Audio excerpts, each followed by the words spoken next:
would rational Chinese people do this attack? No. Is Xi Jinping a rational person? Probably not. So what will he do? I don't know. If I have this president that I love who got elected, and then all the opposition says, well, you only got elected with help from like this dude overseas, I'm going to be like, well, he sounds like a pretty good dude. Why are educated people more likely to be depressed? Because if you think about stuff a lot, you'll get depressed. A smart person is like, what happens after you die? Nothing. It's just nothingness, and I'll never think anything again, and no one will ever think anything again, and that's just our lot in life, and nothing matters, and we're just tiny little particles on this orb spinning through the infinite blackness of void space. There's no God, and nothing has ever meant everything. And dumb people are thinking like, I like Cheetos. I want some Cheetos. Here's a Cheeto, yum, crunch, and like. So That's good. This is called rumination. That's a cold open. Hypothesis.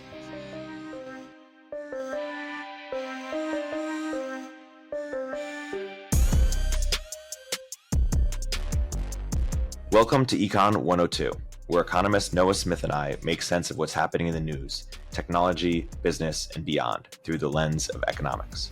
Let's jump right in. So our last episode was on higher ed, a little bit about populism as well. And I wanted to segue this episode into student debt, which you wrote about, as well as just millennials more broadly and how they compare to other generations economically, politically, culturally.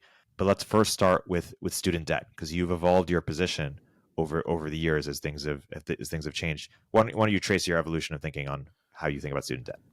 Right. Well, student debt, back during the 2010s, right? Especially the early to mid 2010s, the economy was still kind of slow. Even years after the financial crisis, we hadn't just hopped right back on our feet, and there was no inflation to speak of.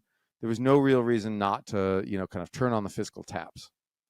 And at the same time, we had a whole bunch of people who had gotten sort of uniquely screwed by graduating into this terrible recession.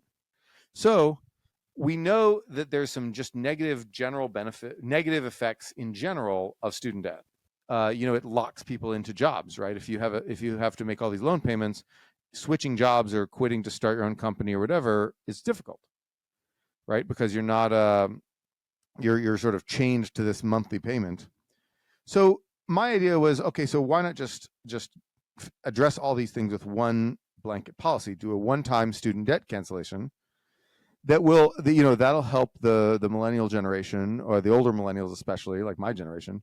Although I didn't have I paid off my student debt very quickly, but a lot of people were hurt by graduating into that terrible job market. So why not help them out? Cancel some of this debt, and also that'll give a stimulus boost to the economy, which needed stimulus boost at the time. And it might be just good in general. So I thought, all right, so cancel student debt, let's do that. Then some things changed. Number one, the population of student debt, the young people with student debt, the cohort changed, right? So now it's the younger millennials, and increasingly the Zoomers, younger millennials who basically didn't graduate into the Great Recession. They graduated into the very strong job market of the late 2010s and of the post-pandemic era. And, so they're doing all right. And so, it's a bit less targeted. But most of all, what really changed was inflation. We are out of the Great Recession. We've been out for a long time. We were out. We started to recover really in 2012. But we had by 2019 we had fully recovered from the Great Recession, and now we are just so far beyond that. I think once you adjust for age, the employment rates in America are the highest they have ever been in our history. So that's good, and plus we have inflation now. So now inflation is going away, like it's subsiding, which is good. But for the last few years we've had inflation, and suddenly we have all these other really high priority things we need to spend a lot of money on, especially industrial policy. We need to spend a lot of money on decarbonization. We need to spend a lot of money on industrial policy to preserve, high value industries or strategic industries in China, and just to compete with China in general. We need to spend a lot of money, and also military buildup. We're going to need to do that. Ukraine has shown us that it's a scary world now. And so we have all these other spending priorities at the same time as We've got inflation. We need to cut somewhere. And, the easiest thing to cut is student debt relief because it's really a low priority at this point. So I've switched to being opposed to student debt relief now because of inflation, because of the need to spend money on other things. And just the initial justifications have partly gone away. And it only exacerbates the root problem, or canceling student debt would only exacerbate the root problem, which is no cost accountability for universities. That is true. Although Biden's plan, which the part of the plan that the Supreme Court didn't strike down, which has gone into effect, is income-based repayment. That will make student loans harder to get because who's going to give student loans to someone that they don't think will end up paying it back? Right. And of course, the government can keep out dishing out the loans, but the government is gonna really cut back on this too, and private companies won't do it. So the bonanza for the universities is kind of over, I think. Yeah. Yes. So I think that's not that big a deal. The moral hazard, as we would call it in economics. Yep. It's a deal, but it's not a very big deal. Is it fair to say that the university accreditation system is something like a cartel in the sense that it's very hard for new entrants to emerge? Like, think of the best universities were started like 100+ years ago. Even in things like Facebook, Google, Amazon, these are epic monopolies, but every 40 years they get disrupted, but universities don't get disrupted. Is that partially because it's just so hard to compete, and because the government is creating a unequal playing field, and it's hard to get access to those same resources? No, not at all. And I'll tell you why. Because for about 20 years, we had this gigantic boom in accredited for-profit institutions. I mean, you have to go through accreditation, whatever. It's annoying, but so many people did it. And the for-profit university phenomenon massively expanded education in America, and they all went bust. None of them were providing value for money. They couldn't do it, and they died. And a lot of the problematic student debt is people who went to those crappy for-profits and ended up holding the bag. We can talk about why they failed, why that model didn't work, but the fact is it did not work. And but yet there was massive expansion in terms of schools from newly accredited schools, for-profit schools. It wasn't that hard in the end. Yeah. And they all went bust. But the other reason why it's not that big a deal is on top of the for-profit boom, existing schools can expand their admissions very, as much as they want. So like if you are the University of Michigan, you educate, I don't remember how many people went to the University of Michigan, like 40,000 something. Yeah, I think 40,000. Maybe 40,000. And so you can expand that to 80,000. No one's stopping you. You just, the state won't necessarily fund you. Yeah. But if you have the money, if you can charge the tuition to pay for that, you can absolutely expand, to 80,000, to 120,000, open up a new campus. Schools open up new campuses all the time. Yeah. So it's not, universities are demand subsidized, but not really supply constrained. And so it just begs the question of why we don't see new entrants like competing at high quality. Like, why can't we have a competitor to Ivy League schools that come out and that have a radically different approach that do well? Right? There's been Minerva, there's been a couple. I mean, you used to see that all the time, right? You used to see schools come out and compete with the Ivy League. You saw the introduction of new government schools that competed with them. You saw new private schools that, boost themselves. I mean, Stanford was not that amazing of a school until relatively recently. It was around, it was like a rich person's sort of like little private pet project, but it didn't really become a powerhouse until later. You saw a number of schools gain a hell of a lot of prestige from admitting Jewish students when there was anti-Semitism in admissions. In the 50s, you saw these schools like Baruch, I think, was a big college in New York that was just like, well, we'll admit you. We're a Jewish college, and then suddenly they shot the rankings, and there were all these people getting hired from Baruch, and the other schools like, I guess we better admit some Jews too. And then like they really, schools should be clamoring to do the same thing with Asian students right now. The anti-Asian bias that exists now, like so many lower ranked schools could boost their prestige just by like massively blasting with the Asian admissions. And honestly, some are trying to do that. Texas A&M You know, the university in the town where I grew up, College Station, Texas. Gig'em Aggies. That's our thing. Texas A&M has really made hay with this. They've just said, well, you know, like, we'll take you. And then that boosts their prestige. And so there is competitiveness there. In terms of new entrants, honestly, we should just expand enrollment. Yeah.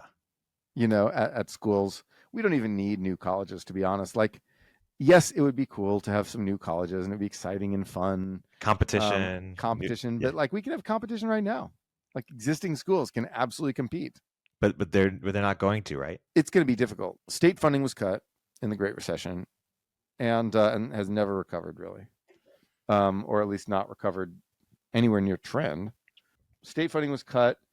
International students are increasingly avoiding the United States, especially from China. That's unavoidable. Indian students are still coming, but we're just getting fewer international students than we were.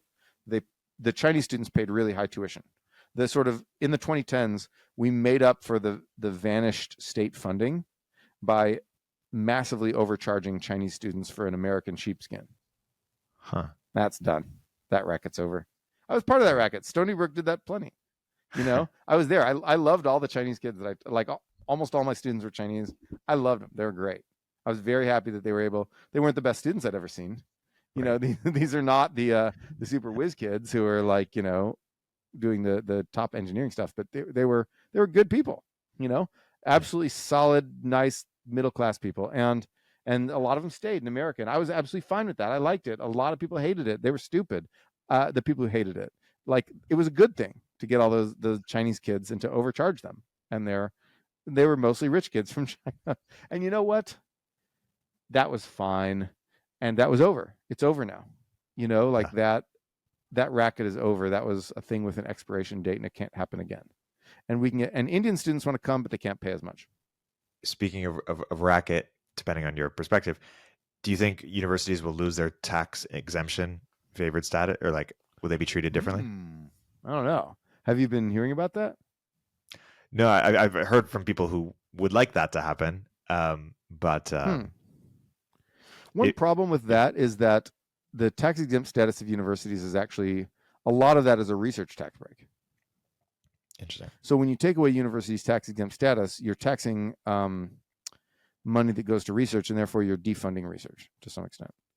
And America really needs to fund research more to keep up with China and win the 21st century. We need to do that. And so removing universities' tax exempt status would hit research funding. Interesting. So that's dangerous. Maybe it'll happen. I don't know if it'll happen or not, actually.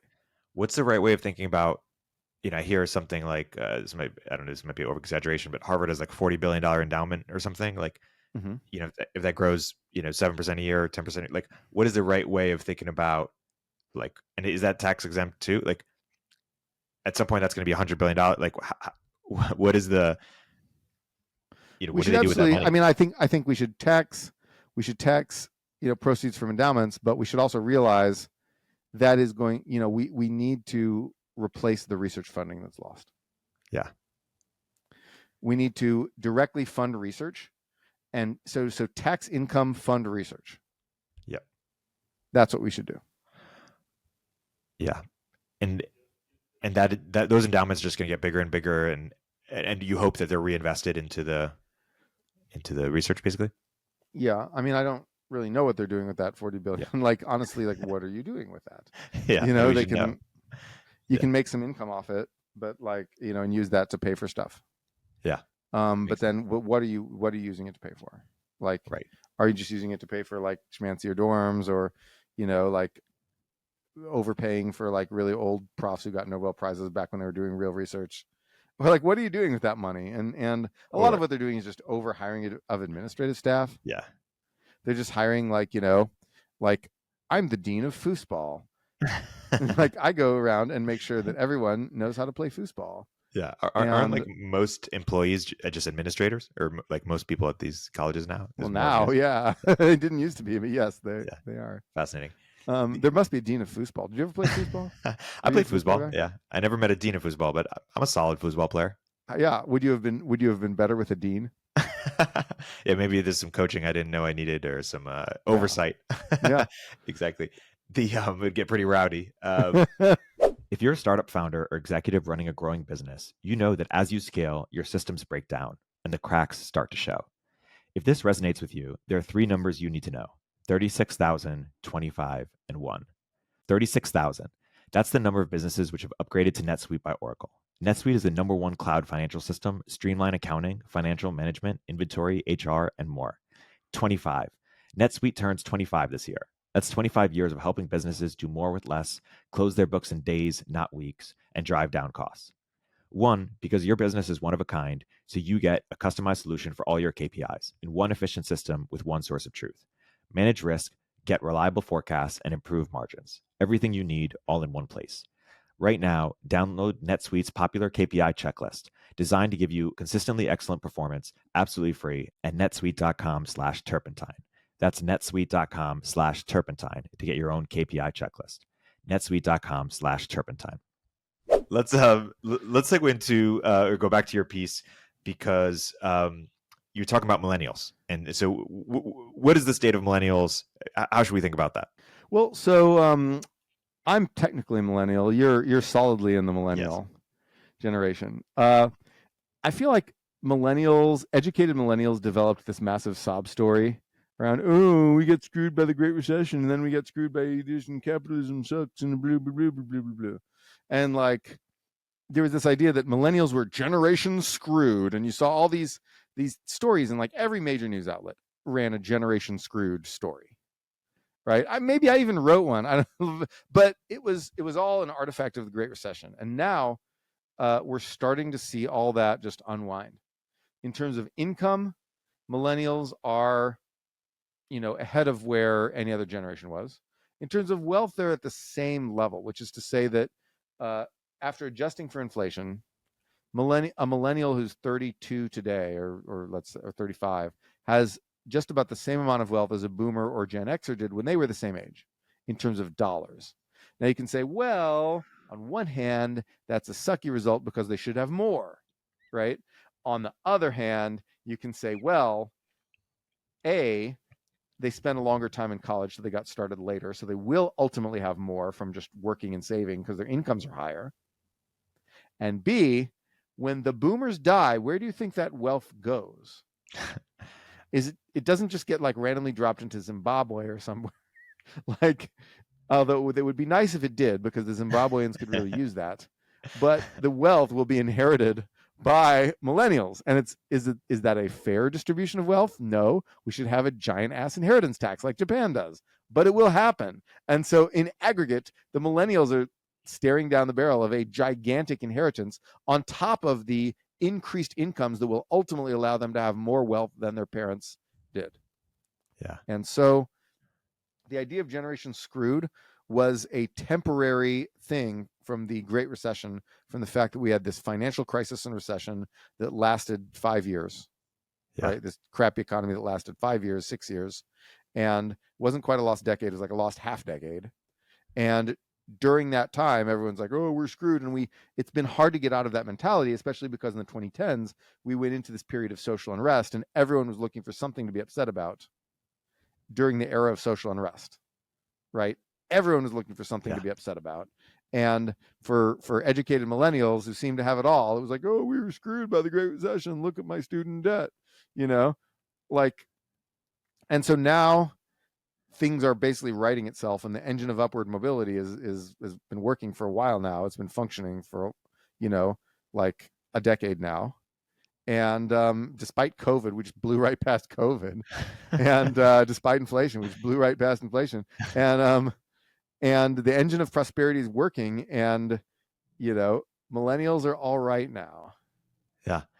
And what does this mean for their politics? You have another post. Is there a big chill because they're known as the activist generation? Right. So most people here probably haven't seen the movie The Big Chill, but it is a movie that is extremely polarizing. Some people despise it. Some people love it. I love it. It is also sort of Jeff Goldblum's breakout role, I think, and even has an uncredited cameo by Kevin Costner. Wow. And so it's about these boomers who went to the University of Michigan, as you do, as all awesome people do. Exactly. They went to the University of Michigan, and they were college radicals. They were going to overthrow capitalism and, stuff like that. And when they weren't, hooking up and having sex, they were thinking of how to overthrow capitalism. And then what happened? They graduated, they got jobs, they made some money, they tried activist careers, but it didn't quite work out. So then they just went and they sold out and went to corporate, or started their own businesses, or bought a bunch of real estate, or became a well-known. I think there's one guy who's like a sort of a blogger in there, and he went into the independent media thing. But one became like a fairly well-known actor, and then they all get together when their friend dies, their friend Kevin Costner just dies. I think he kills himself, or spoiler alert. No, I don't remember. No, that's the setup of the movie. Oh, God. That's like what you learn at the very beginning. Right. The actual plot is just like these like old hippies getting back together and like hooking up and remembering their college days. It's like, I love that. I love movies that are just about regular people doing regular people things. Yeah. I don't need superheroes. Exactly. Like, I want human beings. Anyway, but it's great because it's this iconic sort of journey of the baby boomers from these college radicals to these satisfied yuppie, middle-aged people, Americans. Like, and I just remember this. There's this one. Two of the guys are walking along, and he looks to the other guy and says, when we were young, did you ever think we'd make so much bread? Which means money. If you're a baby boomer, bread means money. Yeah. I think it still does. But anyway, so then, they and now I imagine millennials looking at each other and saying, did you ever think that we'd make so much bread? Just looking around and be like, hey, I'm actually prosperous. Yeah. Like, I have a nice house. Home ownership for the millennials is just tracking earlier generations. Exactly. Yeah. And for Zoomers, interestingly, even though they're really young still. But then, home ownership rates are absolutely tracking. Millennials are on the housing escalator. They've got the middle class wealth. And so they're going to look at each other and say, did you ever think we'd make so much bread? And, the real activist generation among the millennials was not quite the same generation that got screwed. The activists were the younger millennials, right? The people who are now like basically in their 30s. Yeah. Right. Or in their late 20s through late 30s. Mm-hmm. Those were the activist generation who participated in the unrest and who were the vanguard of, BLM and of every other activist movement that you could think of, including I don't know, trans movement, whatever you want to say, but also, and then there were the sort of like rightist hipster people who were also of that generation who were like, I'm alt-right, I'm a Nazi, and then like those people who you can tell what I think of them. But all these people, like that generation is easing into middle age. Yeah. Middle age begins in your late 30s. And as that activist generation eases into prosperous middle age with no scars from any great recession at all, right? It was all my generation, the older millennials who were the reasonable Obama liberals. We got hit with the Great Recession, you punks. You didn't. You just got like Twitter and iMessage and went out and marched a lot. We were the ones who took the economic hit. Anyway, exactly. A little inter mini generational rivalry here. So did you expect their politics to moderate a little bit? Yes, they will. And it'll be as they get older. And it'll be weird because everyone has cognitive dissonance, right? You're going to have to remember why you were so enthused about Bernie Sanders when you were 21. And then by the time you get to like 41, you're starting to say, well, maybe, I don't know, Glenn Youngkin, President Youngkin has a point, actually. Like people are going to have to justify that to themselves, just like boomers who ended up voting for Reagan, who went from like hippie to Reagan, had to justify that. Like my uncle, right? He's back to being a complete lefty, but when he was in college, he was a super lefty. And then when he got out of college, he became like a Reagan voter and an entrepreneur, and then got rich. And then he got really serious and blah, blah, blah. and would like, just talk about conservative politics stuff all the time. And then in his old age, he started smoking a bunch of weed, and then got really, anti-Trump and said Trump is the new Hitler, and like, we've got to rise up. And so he went back to his leftist roots. So there's this interesting journey of this boomer dude, my uncle. But I like him. He's a really sweet guy. But you're gonna see that. And there was this study, a lot of people think, oh, millennials aren't trending conservative like their previous generations were.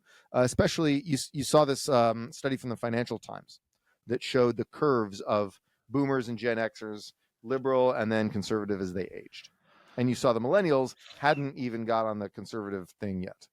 But Nate Cohn of the New York Times pulled some data showing that in America, you are starting to see this progression. You're starting to see the millennials get more conservative. Maybe they won't do it quite as much. Maybe the meaning of conservative will shift. I certainly hope so, because I do not want, I do not want Ralph Reed and the Christian Coalition from when I was a little kid. I do not want that in the future. Like, I do not want like 1992 conservatism back. And I don't want Trump, and I don't want George W. Bush launching wars. I don't want any of that. But so I hope conservatism will evolve, but I do think that the Democrats who hope that demographics is destiny and that all the Republican voters are going to just age out and die, and then everyone will vote Democratic and the country will just be California, will not happen. That will not happen. And I think that, millennials getting like old and prosperous and more conservative is one part of that happening. What is a model of conservatism that you, if millennials had to pick, you just mentioned the ones that you don't like, what's one that you would be more okay with if they reverted back to? I want the conservatism of like, well, people are going to get mad at me for saying this. I want Bill O'Reilly back. Maybe without the sexual harassment, but I want conservatives to be like your angry uncle who is like, why are, stop listening to those rap lyrics and get a real job. What's your 5-year plan, young man? Like, at some point you've got to get married and settle down. Like, I know when you're young, it's fun to date around, but then you've got to settle down and have some kids. So and like Jordan Peterson? Well, Jordan Peterson without the psychosis. Yeah. Like, I mean, you've got to have like conservatives that emphasize like, how about conservatives who like the military? Mitt Romney? Yes, like Mitt Romney. But and like many conservatives actually still like the military. Tom Cotton likes the military. Like, where's the conservatism of support the troops? Where did that go? Why are all these like weird online right people talking about like, are they them army? Russia's gonna crush us because they do more push-ups. Like, or Trump making fun of like McCain. He's like, I like people who don't get captured. Like, what? Shut up. You're a disgrace. Like, I don't care what end of the political spectrum you come from. That is just a disgrace. Like, where are the conservatives who support like America? Fuck yeah. Work hard, go to church, private enterprise, business, and like whatever. Like, where's classic conservatism? Why do we have all these goddamn weirdos running around with conspiracy theories? Like, how did right-wing people become the crystal healing people? How did they become the people who don't believe in vaccines and who believe in the deep state and who believe in Q and who believe in, I don't know, who are like making little songs like, why can't we talk about the Jews, like that girl made the other day? Shut up. Jesus Christ, that's not conservative. You're just an idiot. All right, how's that for a rant? It's a great rant. How do we explain why it changed? Is Trump really an anomaly, or was he expressing this sort of latent change in the party's like demographic or preference? Like, how do you explain the changes? I think a few things happened. I think traditional conservatism had a lot of failures in the 2000s. I think that deregulation, especially financial deregulation, and tax cuts. Tax cuts didn't do much when Bush did them. We had lost all the firepower. Like when Kennedy did them, they probably did something. because tax rates are real high. By the time Bush did them, they didn't do much. Then financial deregulation caused the Great Recession, blew up the economy. It wasn't enough to just say, make money in real estate. Like, it just didn't work anymore. And so, and then the sort of muscular pro-American stance of Reagan got sort of perverted into the pro-Iraq war position. It was like, in the 80s we opposed the Soviets, right? And then by the 2000s we were, there were real bad guys out there to oppose, but instead we were just invading some random 2-bit dictatorship that didn't attack us at all, like just to prove that we were tough and knock someone around. That was nuts. And so that sort of discredited the Reaganite muscular international conservatism. And then gay marriage, conservatives just really took a giant L on that one, because honestly, like two guys getting married is like, that's pretty conservative. And like exactly. in San Francisco, the gays are the conservatives in San Francisco. Yeah.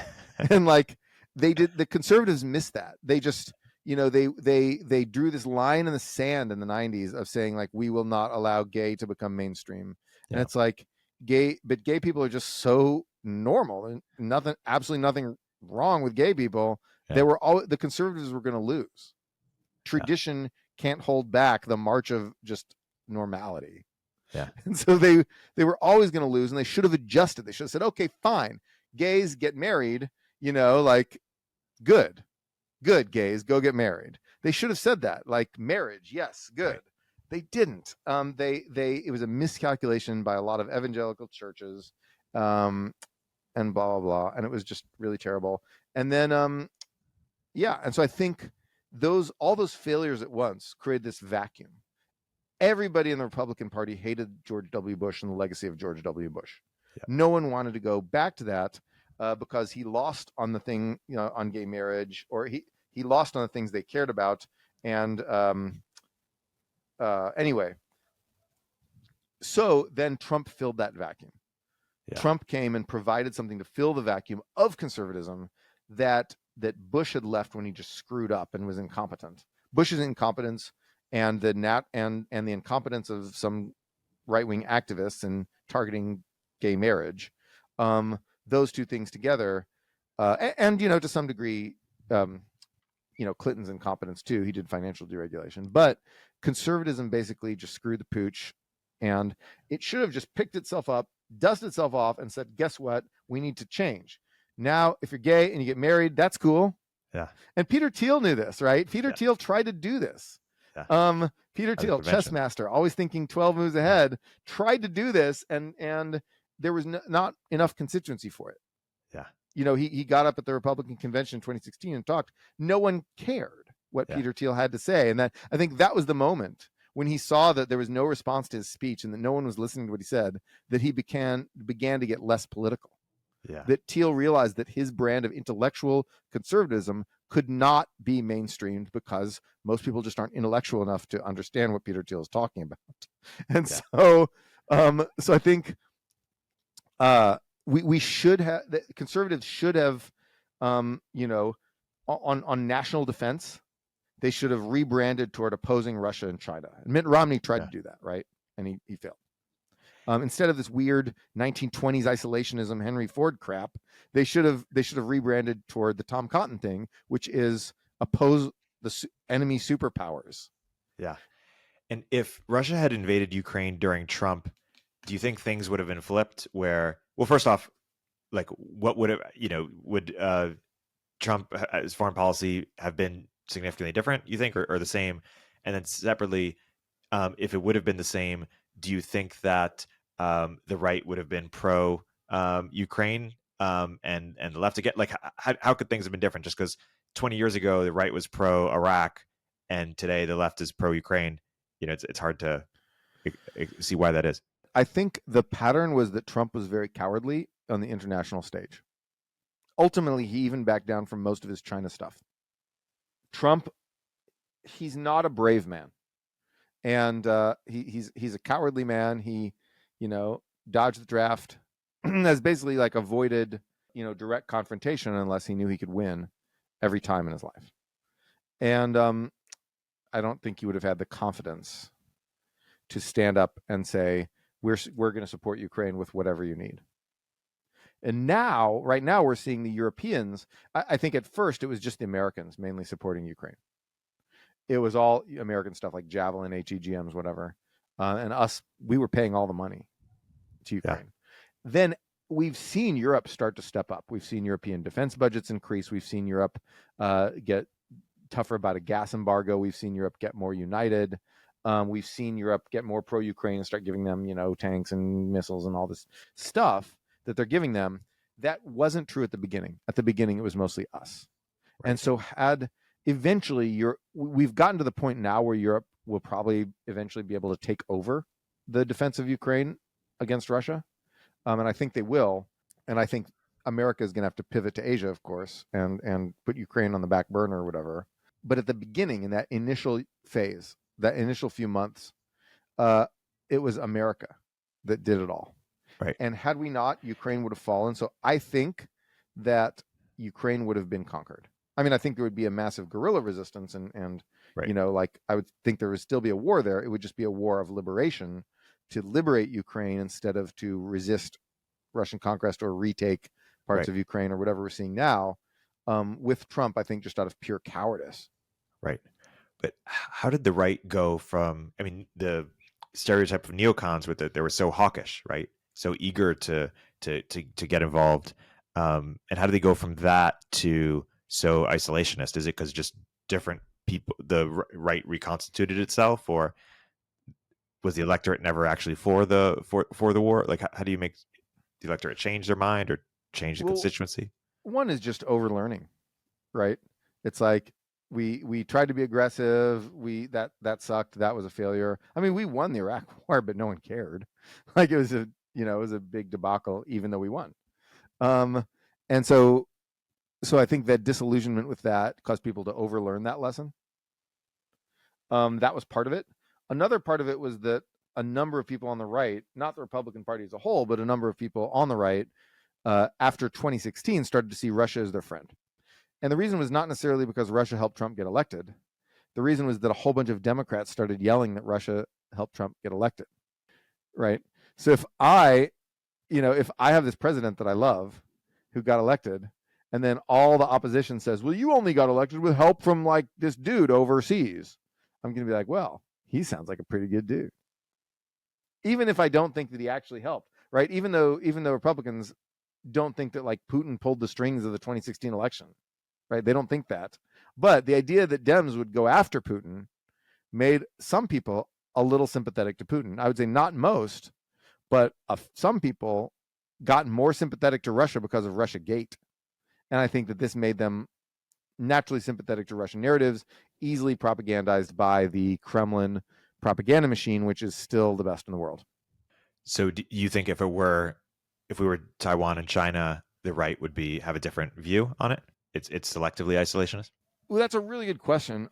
Again, abstracting from Trump's own personal cowardice, I think that we've seen Republicans much more excited about standing up to China than standing up to Russia. We've seen people like Elbridge Colby, who basically downplayed the need to support Ukraine, but then really plays up the need to support Taiwan, although he often gets mad at Taiwan for not doing enough to support itself, but that's another issue. You've seen a lot more just anti-China antipathy from the Republican Party than you might. And so that's an interesting question. What will happen? I believe that support for Taiwan will be bipartisan, will be equal, and that you will not see this, that you will have some people on both sides who want to withdraw support, and it will be for commercial reasons. It will be people who are invested in China. It will be monetary rather than any sort of imagined ideological like Russiagate bullshit. Because no one really cares about Russia. It's got gas. It's got nothing else. It's just like gas and snow and like, I don't know, annoying people. Like, no one really likes them. But China is hugely important to the world economy. A lot of people are invested there. And so you're going to see big Democratic donors argue for no war with China over Taiwan because their investments will be imperiled. Rank and file, just regular Democrats and Republicans think, screw you, China. I also think that it's likely, I'm not a military analyst, but I think it's pretty likely that China would open hostilities by attacking our bases at Guam, Okinawa, and the Philippines. Huh. And that it would try to take out these bases with missile strikes so that we would not be able to prevent the invasion of Taiwan, that we would not be able to keep them off the beaches. And once you Pearl Harbor America, America is in it. The wishful thinking was that if you hit America hard enough, their isolationism would cause them to withdraw. What it really did was it killed isolationism for 70 years. Pearl Harbor that day destroyed American isolationism for 70 years. And, only once Trump came in, that was the end of Pearl Harbor when Trump came into power, because that was the first time we had thought about maybe we should just withdraw to our borders and not worry about the world. The first time we had thought that thought since the bombs began falling on Pearl Harbor. After Pearl Harbor, unanimous support for the war. Charles Lindbergh, who was a Nazi sympathizer, got, he tried to join the military and fight as an aviator. They wouldn't let him, so he joined the civilian Air Corps and flew combat missions as a civilian, like helping just so he wouldn't be seen as like a Nazi or a coward or whatever. Although he did fly them in the Pacific, so he wouldn't have to fight the Nazis directly. But then, Henry Ford had been like really against Lend-Lease, really against all these things. By the way, if you read like books about Henry Ford, the parallels between Henry Ford and Elon Musk are just astonishing in so many ways. Yeah. But anyway, Henry Ford was like very, very anti-war, anti-Lend-Lease. And then, but after Pearl Harbor, he was just like, okay, build it all. We'll build all the stuff for the US government. There was no going against that. Not even for a guy as respected as Ford. And so that day that China opens hostilities by blowing up our bases and killing thousands of our people, that day it will be war. And you predict that they would do something like that? I think that we have not typically seen good judgment from Xi Jinping, whether it is the IT crackdown, zero COVID, trying to crush the real estate industry, which succeeded, Belt and Road, which failed, or appointing these wolf warrior diplomats to just go all over the world and just bellow at people.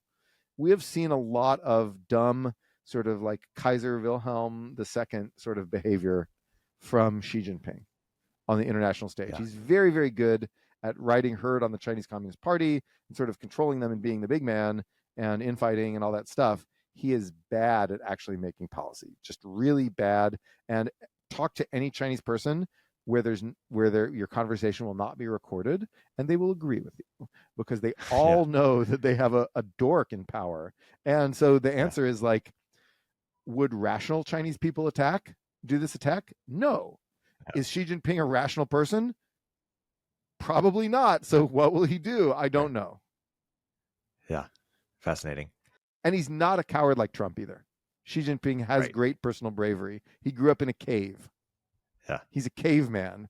And he's like, he risks it all. And that scares me. I want to hark back to something we talked about earlier in this conversation where we said that millennials will be fine, or they'll be well off because there's this massive inheritance that's going to happen. And this inheritance is like, or this massive transfer of wealth. I don't know if there's a parallel to it. And I wonder what other changes or second order changes will happen once this massive transfer of wealth is happening. Well, so, I think millennials will be fine without the massive wealth transfer. I think that's just the icing on the cake. Yeah. But for people with, middle class to rich parents, that's their nest egg. That's their retirement account. Yeah. They don't have to worry that much that they got started later saving right now because but they know that's coming. Right. Yeah. But that's like Charles, right? He became king at like what, 60 something? Like he had to wait that long for his mom to die. It's like it might only come in time for your retirement. You might be retired before you get your retirement account because that's how inheritance works. And so, but they know it's coming, and it's not the best way to do intergenerational wealth transfers. Inheritance is bad for a number of reasons. It's unfair, right? Yeah. It's lumpy, it's uneven. In addition to being undeserved, it perpetuates those racial inequalities that we don't like, because like the white people had all the houses that went up all the, and in price, they got to buy the houses back during the days of segregation or just discrimination in general. And so they they have the money to leave to their kids, and the black parents don't, and the Hispanic parents don't because they just showed up. They didn't start making money like 100 years ago. They started making money like now. We've got all these unfairnesses of inheritance, and it's also it gives people the sort of feeling of powerlessness.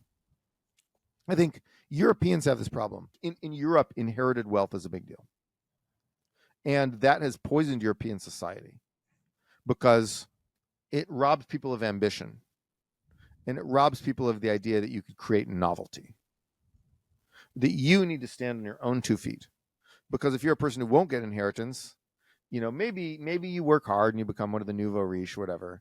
But then, like, it's just so much harder than if you just inherit money. And if you inherit money, you're just like, I inherit money. And then you tell yourself some reason why you're better than other people and you deserve to have this money. And then it just is toxic to society. So I think Japan is it right. Japan does this giant inheritance tax.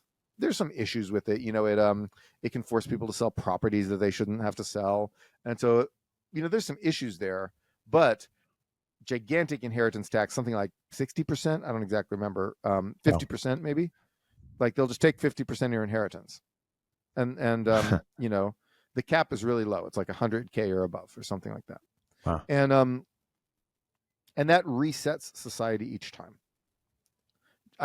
Japan is in some ways not the land of opportunity because of domination by stupid corporations, but it's the land of opportunity in that the generational status gets reset a lot more than it does in Europe or the United States.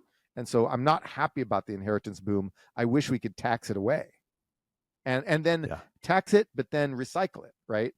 Take the money away from the people with the inheritance and then give the money just to everybody equally, or use it to pay for something that everybody can use, like a public good, right? Like better infrastructure or, a green energy that everyone can use. I would rather do that, but I don't think we're going to. Then going back to millennials for a second, how do they compare with Gen Z? What are the most interesting contrasts you see? I don't know, because Gen Z, we don't really know what they're all about yet. Only the oldest vanguard of them is even out of college. I think that they are, from things that I'm seeing, they're much, much, much more cautious about posting stuff about their lives online. They do not live online the way the first social media generation did. They have learned their lesson. I think I saw some survey the other day saying that a lot fewer Gen Z people will post will do sexting, right? Will post basically sexy photos of themselves, send it to people because they know they're going to get burned. I'm starting to meet some Gen Z people, some people who come to San Francisco and hang around the tech industry after college. I'm starting to meet some of these people. It's interesting because with millennials, we'd trade Facebooks, maybe Instagrams or Twitter stuff. And the Gen Z people, you know what they want to trade? Phone numbers. They're going back to phone numbers. Of course, they're using Signal, but they're, or just text, regular text. It's like they learned not to get involved in the giant scrum. And I think that's healthy and good in many ways. I think that climate doomerism is replacing some of the activism that you saw of millennials. Like millennials are like, let's get out and shout about stuff. Gen Z people are like, let's sit home and feel bad and watch Euphoria and do some drugs and just cry. I'm going to do ketamine and cry. I don't know. We could have an episode where I just rant about how lame ketamine is. That's a good idea. We could do psychedelics more broadly, but I guess while we're on the topic of crying, there was this a few months ago. There was this sort of piece around how liberals are more depressed than conservatives, or something. And I assume he's talking about millennials or like that. So I guess to the extent that millennials are very therapeutic, and there's a lot of depression, and to the extent is it concentrated among sort of liberals? Like, what's happening there? What was your take on sort of that conversation? I don't know. Honestly, I don't know. I think, millennials sort of during the Trump era, progressives in general, everyone to the left of center, sort of meme themselves into thinking that everything is horrible. It was important. Trump needed to be opposed, and he did suck. And the movement that he led also sucked.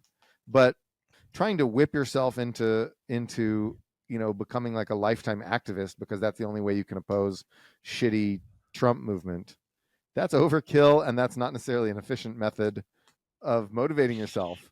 Like, negative motivations flame out quick. If you tell yourself that everything sucks, in the short term, it'll make you run into the street and get mad and fight. In the long term, it will just sap you of your will to live. And so positive motivations are necessary for long-term sustained motivation. There's a psychology insight right there. And I think that progressives overdosed on the negative self-motivation, the idea of everything is horrible, and it wasn't, right? It wasn't as horrible. A lot of that was just made up. I want to go on a rant about, how when I was like during the Obama era, it often felt like the conservatives are out of touch with reality, and progressive lived in the reality-based community where we believed in climate change and fiscal stimulus and stuff. And then, but in the 2010s, it felt like both, like progressives also departed the reality-based community in many ways, and nobody lived in the reality-based community anymore, right? And they converted it to a party warehouse space. and only a few of us partied there in the reality-based community because they all left. Everyone else left. And so at this point, anything I say about just progressives being depressed will degenerate into sort of like cranky old manness. I'll just be like, well, you memed yourself into depression, son. And it's true, probably. But, also there's demographic stuff, right? So like progressives are much more likely to be educated. Educated people are more likely to be depressed in the first place, blah, blah, covariates and correlations, blah, blah, blah, blah, blah. But I prefer to be a grumpy old man and say that progressives memed themselves into being unhappy. And why are educated people more likely to be depressed? Because if you think about stuff a lot, you'll get depressed, because you're like, like a smart person is like, what happens after you die? Nothing. It's just nothingness, and I'll never think anything again, and no one will ever think anything again, and that's just our lot in life, and nothing matters, and we're just tiny little particles on this orb spinning through the infinite blackness of void space. There's no God, and nothing has ever meant everything. And dumb people are thinking like, I like Cheetos, I want some Cheetos, here's a Cheeto, yum, crunch. And like, so that's good. This is called rumination. That's a cold open hypothesis. Yes, I'm going to make that the cold open for this episode. That's a good one. I'll try to do one of those every episode. I'll try to do one like mad rant every episode. Yeah, exactly. Well, unless there's anything else to rant on, maybe to end on. Maybe I'll ask you if you want to give your quick ketamine take. Oh, I don't know. There's all these people doing ketamine at tech parties, and I'm just like, stop. Like, ketamine is just extended release nitrous oxide. I don't know. I hear some people recommending it if you're depressed. Yes. But I don't. Yes. I guess some other people are just doing it for fun. Yes. All these people are doing it. They do it because it wears off quickly. It's a party drug that wears off quickly. Interesting. A prominent tech person, I just don't want to out him because I'm not sure if he's public with his theory, but his theory is basically that so he doesn't know if this is accurate, but he thinks that believing it is good for you. Where he says, believe that every time something feels off, it's because you're either tired or you're hungry or like something biological as opposed to something psychological. It's basically like, don't believe in psychology. Believe that anytime you had a fight with someone or you were off, it's because there was some input that you needed to improve. You just need to get better sleep or whatever. And that way you're just focused on making sure that you're focused on what you can control. And so he's like, I'm not sure if it's true, but it feels like it's better for you. This is the Cheetos yum theory of happiness. Yes. I endorse it. Give it a try. I will say that one regularity that I've noticed is that when you travel with a group, be it your family or your friends or whoever, when you travel with a group, there will always be fights on trips. Much more than you would just hanging out. And I know why there's fights on trips. Why? The reason there's fights on trips is irregular eating and drinking patterns. Huh. And so when you're on, and this is absolutely why, because I have managed to create a strategy. Actually, our mutual friend Min Kim and I created this together because we both realized what's going on. one thing about Min is she's always going to be ready with a bag of snacks and drinks. And so Amazing. I realized that that's the key. Bag of Huh. snacks and drinks. So you always take one sweet snack, one salty snack, and bottled water. And those three Yeah. things, all you need, like salt, water, sugar. You'll be fine. Whenever you're Yeah. just cranky or your body will know. You'll be walking along and you'll be gaping at like, you know, the Parthenon or Shibuya or wherever you are, and you'll be like, whoa, so much cool stuff. And your body's like, no, you need to eat. And you'll be like, no, stop, body. Like, I'm looking at the Parthenon. And your body will be like, no, you need to eat. And so the thing is, if you have a bag of snacks, like sweet snack, salty snack, and water, you'll just idly be like, oh, Pocky, you know, or Yeah. like goldfish. Oh, bottled water. And you'll drink these things, you know, eat and drink. And then for some reason, you'll feel good at the end of the day. When it comes time to like go eat dinner or go out and get a drink or go back to the Airbnb or, you know, whatever you're doing, or go out to the club, you won't be hypoglycemic, you won't be dehydrated, you won't be hyponatremic. People thought that they were coming to this podcast for economic analysis, but really they're getting some life advice as well. Yes, snacks. the Cheetos. Yeah, theory, but don't do that at home or you'll get fat. Yeah, yes, exactly. Only on the road, kids. Well, let's wrap on that. Noah, thanks for another banger, and to be continued until after fun. your Japan trip. We'll do an episode deep dive on Japan at some point. Awesome. Actually, let's do that when I come back from Japan. Econ 102 is a podcast from Turpentine, the network behind Moment of Zen, In the Arena, The Cognitive Revolution, and more. If you like what you hear, subscribe and leave us a review in the App Store. You can keep up with both of our Substacks for written analysis of the topics we cover in the show at noahopinion.substack.com and erictornberg.substack.com. Thanks for listening. Turpentine is a network of podcasts, newsletters, and more covering tech, business, and culture, all from the perspective of industry insiders and experts. We're the network behind the show you're listening to right now. At Turpentine, we're building the first media outlet for tech people by tech people. We have a slate of hit shows across a range of topics and industries, from AI with Cognitive Revolution to Econ 102 with Noah Smith. Our other shows drive the conversation in tech with the most interesting thinkers, founders, and investors, like Moment of Zen and my show Upstream. We're looking for industry-leading hosts and shows, along with sponsors. If you think that might be you or your company, email me at eric@turpentine.co. That's ERIK@turpentine.co.